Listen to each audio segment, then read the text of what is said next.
Hello guys, हम लोग physics में फ्रिक्शन चैप्टर को देख रहे थे।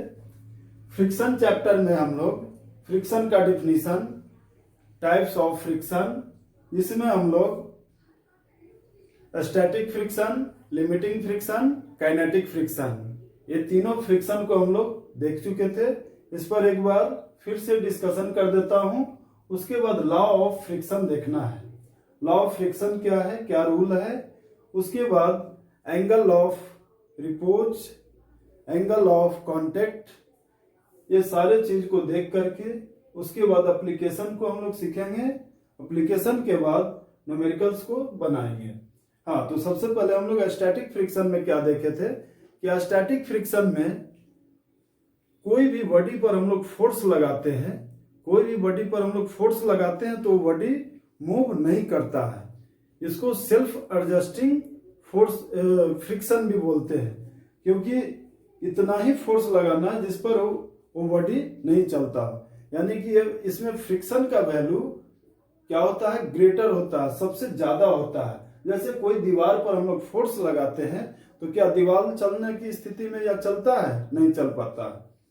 तो इसमें जो फ्रिक्शन होगा वो फ्रिक्शन को हम लोग क्या बोलेंगे, स्टैटिक फ्रिक्शन। और सेकंड में हम लोग देखे थे लिमिटिंग फ्रिक्शन। लिमिटिंग फ्रिक्शन में क्या है, यदि कोई भी बॉडी पर हम लोग फोर्स लगाते हैं और वो बॉडी चलने की स्थिति में आ जाए, कम इनटू कंडीशन जस्ट, यानी कि कोई भी बॉडी पर हम लोग फोर्स लगाए और वो चलने की स्थिति में आ जाए, तो उसको हम लोग लिमिटिंग फ्रिक्शन बोलते थे। और थर्ड में क्या है, कोई भी बॉडी पर हम लोग फोर्स लगाए तो वो चलना शुरू कर दे, उसको हम लोग क्या बोलते थे, काइनेटिक फ्रिक्शन। तो चलिए, हम लोग का रिवीजन भी हो गया। रिवीजन भी बहुत जरूरी है। हम लोग स्टेप बाय स्टेप पीछे का थोड़ा डिस्कशन करने के बाद आगे हम लोग बढ़ेंगे। चलिए, लॉ ऑफ फ्रिक्शन क्या है, तो it is always opposes the tendency of relative motion. जो फ्रिक्शन होता है, फ्रिक्शन क्या करता है, हमेशा रिलेटिव मोशन को अपोज करता है। रिलेटिव मोशन क्या है, सबसे फर्स्ट में हम लोग देखेंगे रिलेटिव मोशन क्या है। हम लोग मोशन इन वन डायमेंशन में ये सारे चीज को सीख चुके थे। रिलेटिव मोशन क्या है, यानी कि रिलेट करना, यानी कोई भी बॉडी कोई सरफेस पर जा रहा हो, कोई भी बॉडी कोई सरफेस पर इस तरह से जा रहा हो, तो वो जा रहा है, इसका कुछ स्पीड होगा, लेकिन स्पीड किसके रिस्पेक्ट में होगा, रिस्पेक्ट देखना पड़ता है, किसके रिस्पेक्ट में होगा। ये सरफेस के रिस्पेक्ट में देखना है या कोई आदमी के रिस्पेक्ट में या किसके रिस्पेक्ट में देखना है, उसको हम लोग क्या बोलते हैं, रिलेटिव मोशन। मोशन को हमेशा हम लोग रिलेट करके देखते हैं। ठीक है, तो देखिए, it is always opposes the tendency of relative motion, यानी ये रिलेटिव मोशन को क्या करता है, हमेशा फ्रिक्शन अपोज करता है। जैसे मान लिया जाए हम लोग कोई भी बॉडी को ऐसे इस तरह से हम लोग ये करते हैं, कुछ स्पीड देकर छोड़ देते हैं और ये ऑटोमेटिक जाकर आगे रुक जाता है। जैसे कोई ये सरफेस है, देखिए सरफेस है, इस सरफेस पर हम लोग कोई ब्लॉक पर कुछ फोर्स लगाते हैं। फोर्स लगाने के कारण या ये कुछ स्पीड से जा रहा हो, 5 मीटर प्रति सेकंड से जा रहा हो, ऐसे इस तरह से फोर्स लगाकर हम लोग छोड़ देते हैं और ये जा करके कुछ आगे जाकर क्या हो जाएगा, ये ऑटोमेटिक रुक जाता है। रुकने का क्या रीजन है, ये रुकता क्यों है, इसके बारे में हम लोग सोचेंगे। ये रुकता क्यों है, क्योंकि कोई ना कोई तो फोर्स लग रहा है। यदि ये स्मूथ हो, स्मूथ मतलब कि फ्रिक्शन ना हो, फ्रिक्शन नहीं रहेगा तो ये कभी रुकेगा क्या, नहीं रुकेगा, ये कभी भी नहीं रुकेगा, ये जाते रहेगा। जब मान लिया जाए यहाँ ऑब्स्ट्रक्शन आ गया, यहाँ से टकराने के बाद फिर वापस आएगा, फिर यहाँ से किसी के पास जाकर टकराएगा, टकराने के बाद फिर वापस आएगा, यानी ये रुकने वाला नहीं है। यानी रुकता है किसके कारण, तो फ्रिक्शन के कारण। यदि हम लोग क्या करते हैं, इस तरह से फोर्स लगाकर छोड़ देते हैं, 5 मीटर प्रति सेकंड से ये अगर आगे जा रहा हो या 10 मीटर प्रति सेकंड से आगे जाता हो तो ये आगे जाकर क्या होगा, रुक जाता है। इसका वेलोसिटी क्या हो जाएगा, अगर कंटिन्यू फोर्स नहीं लगाए तो ये वेलोसिटी यहाँ पर क्या होगा, जीरो हो जाएगा। क्यों जीरो होता है, फ्रिक्शन फोर्स के कारण। इस पर एक फोर्स लगता है जो इसके मोशन को अपोज करता है, यानी ये आगे जाएगा तो कुछ इसके मोशन को अपोज करने वाली एक फोर्स लगेगा, उस फोर्स को ही हम लोग फ्रिक्शन फोर्स कहते हैं। यानी कि इट इज ऑलवेज, यानी हमेशा oppose the tendency of relative motion. Second में देखिए, it does not depend upon area of contact, यानी एरिया ऑफ कॉन्टेक्ट पर ये डिपेंड नहीं करता है। ये बड़ा ब्लॉक हो या छोटा ब्लॉक हो, इस पर ये डिपेंड नहीं करता है। ये किस पर डिपेंड नहीं करता है, एरिया ऑफ कांटेक्ट, यानी कि ये जो एरिया है, इसका जो लेयर है, ये लेयर का एरिया है, इस पर ये डिपेंड नहीं करता है। ये किस पर डिपेंड करता है, तो it depend on nature of body and surface. ये नेचर ऑफ बॉडी पर डिपेंड करता है कि बॉडी कैसा है, सरफेस कैसा है। जैसे मान लिया जाए ये रबर का कोई ब्लॉक हो, उस पर फ्रिक्शन अलग लगेगा। ये वुड का हो, इस पर फ्रिक्शन का वैल्यू अलग होगा। उसी तरह से अलग अलग जो मटेरियल रहता है, अलग अलग बॉडी है, वो उस पर अलग अलग फोर्स लगेगा। या सरफेस, ये जो सरफेस है, ये सरफेस कैसा है, ये यदि बहुत स्मूथ है तो क्या होगा, फ्रिक्शन का वैल्यू कम होगा। जैसे आप लोग देखते होंगे कैरम बोर्ड में ही हम लोग देखते हैं कि कैरम बोर्ड में खेलते हैं तो क्या होता है, कभी कदाल उसका जो ये रहता है, गोटी रहता है, उसको ऐसे मारते हैं तो कम स्पीड से जाता है। यदि उस पर हम लोग पाउडर डाल देते हैं, यानी कि उसका जो इस तरह से जिगजैग पाथ रहता है, पाउडर के द्वारा इसको क्या करते हैं हम लोग, वो भर देते हैं, इसको फिल कर देते हैं। उसके बाद इस पर ऐसे ये करते हैं, प्रोजेक्ट करते हैं, तो उसका स्पीड बढ़ जाता है। क्यों, क्योंकि ये जो जिगजैग पाथ है, इसको ये क्या करता है, भर देता है, इसको फिल कर देता है, फ्रिक्शन को कम कर देता है। नहीं तो आप देखते होंगे कोई भी बाइक हो या कोई भी, उसमें हम लोग मोबिल, डीजल ऐसा यूज करते हैं। किस लिए करते हैं, वो फ्रिक्शन को कम करने के लिए। क्या करते हैं, फ्रिक्शन को कम करने के लिए यूज करते हैं। यानी कि ये किस पर डिपेंड करता है, it depend on nature of body. ये बॉडी के नेचर पर डिपेंड करता है और उसके सरफेस पर डिपेंड करेगा। ठीक है, क्लियर है। फर्स्ट तो हो गया, ये हमेशा रिलेटिव मोशन को अपोज करेगा। Second, it does not depend upon area of contact. ये एरिया ऑफ कांटेक्ट यानी जो ऐसे कांटेक्ट में रहता है उस एरिया पर ये डिपेंड नहीं करता है। थर्ड में आपका है, it depend upon nature of body और सरफेस यानी कि बॉडी का कैसा नेचर है और उसका सरफेस कैसा है, उस पर ये डिपेंड करता है। अब देखिए फोर्थ में क्या है, force of friction is directly proportional to the normal reaction. Normal reaction क्या है, ये चीज हम लोग न्यूटन्स लॉ ऑफ मोशन में देखे थे।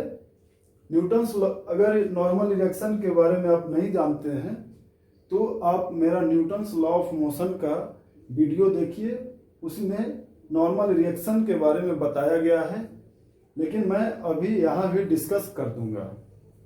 देखिए नॉर्मल रिएक्शन क्या है।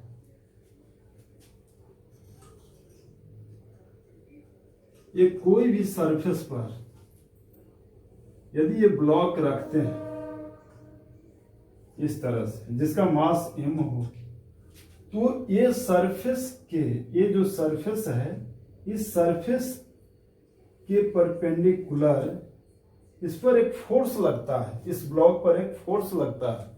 उस फोर्स को ही हम लोग क्या कहते हैं, नॉर्मल रिएक्शन। यानी इस सरफेस के, इस लेयर के ये जो लेयर है, इसके लेयर और इसके लेयर, तो ये जो फोर्स लगाएगा, सरफेस का जो लेयर होगा वो फोर्स लगाएगा ऊपर की ओर, उस फोर्स को हम लोग कहते हैं नॉर्मल रिएक्शन। और ब्लॉक नीचे की ओर फोर्स लगाएगा, उस फोर्स को हम लोग क्या कहते हैं, mg, मास इनटू जी। जी क्या है, एक्सेलरेशन ड्यू टू ग्रेविटी है, एक्सेलरेशन ड्यू टू ग्रेविटी है, जिसका वैल्यू होता है 9.8 मीटर प्रति सेकेंड स्क्वायर होता है। तो ये तो पता हो गया कि नॉर्मल रिएक्शन क्या है।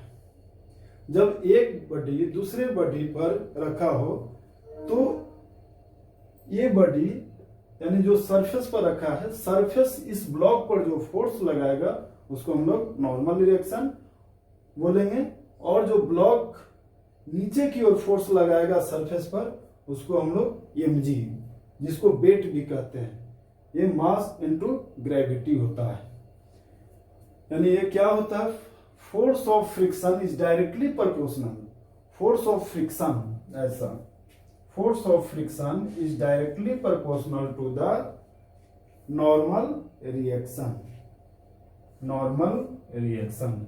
इसका मतलब क्या हो गया, अब आगे इसको और सोल्व करेंगे। अभी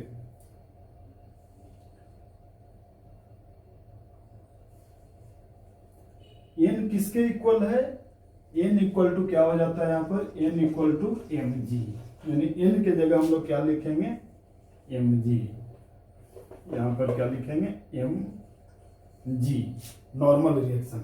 इसका मतलब ये हो गया कि g तो आपका कांस्टेंट, ये g जो है, g का वैल्यू ये 9.8, कहीं 10 भी दिया रहता है, यानी कि यहाँ पर क्या होगा, मास अगर ज्यादा होगा तो फ्रिक्शन का वैल्यू ज्यादा होगा, अगर इसका मास कम होगा तो फ्रिक्शन का वैल्यू भी कम होगा, क्योंकि ये डायरेक्टली प्रोपोर्शनल है। देखिए यहाँ पर क्या है, डायरेक्टली प्रोपोर्शनल है, ये नहीं दिख रहा होगा, मैं इसको ऊपर में, इसको मिटा करके ऊपर में लिख देता हूं क्योंकि ये नीचे नहीं दिख रहा होगा, पहले इसको नोट कर लीजिए।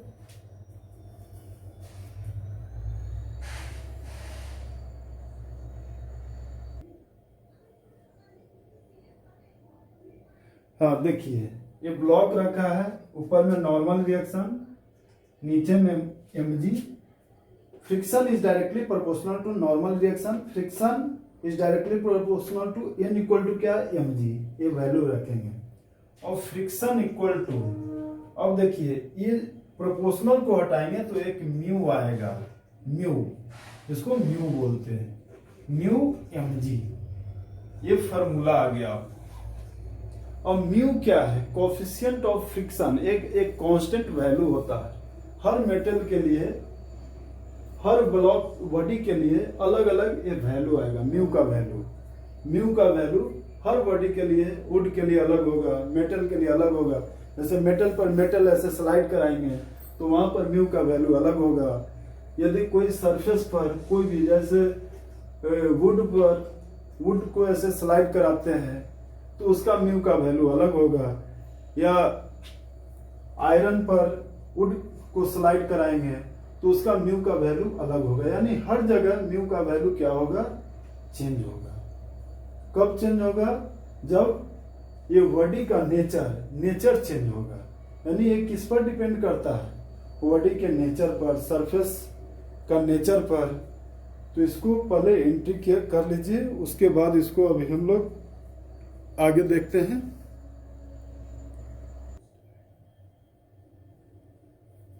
हाँ देखिए, लॉ ऑफ फ्रिक्शन हम लोग देख रहे थे। म्यू क्या है, म्यू एक कांस्टेंट टर्म है। म्यू क्या है, एक कांस्टेंट टर्म है। Mu is a constant which is called coefficient of friction.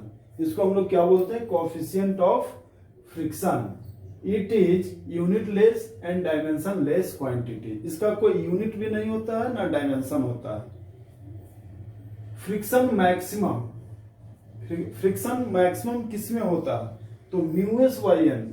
S क्या है यहाँ पर, स्टैटिक फ्रिक्शन है, स्टैटिक फ्रिक्शन, यानी mu s equal to coefficient of static friction.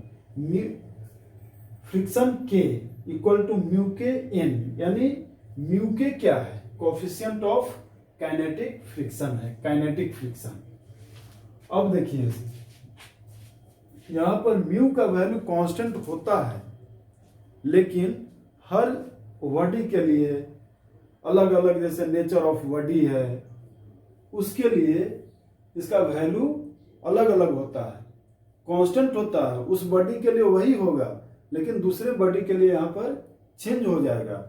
इसका डाटा भी हम लोग देखेंगे, जरूरत पड़ने पर इसका पूरा डाटा देखेंगे कि वुड पर वुड को स्लाइड कराएंगे तो म्यू का वैल्यू क्या होगा, आयरन पर वुड को स्लाइड कराएंगे तो म्यू का वैल्यू क्या होगा। तो आज हम लोग लॉ ऑफ फ्रिक्शन को देख चुके हैं। अब आगे हम लोग angle of friction, contact of friction, ये सारे चीज को वन बाय वन छोटे छोटे वीडियो के माध्यम से इसको देखेंगे। आज हम लोग यहां तक ही रहने देते हैं। थैंक यू, इसको नोट कर लीजिए।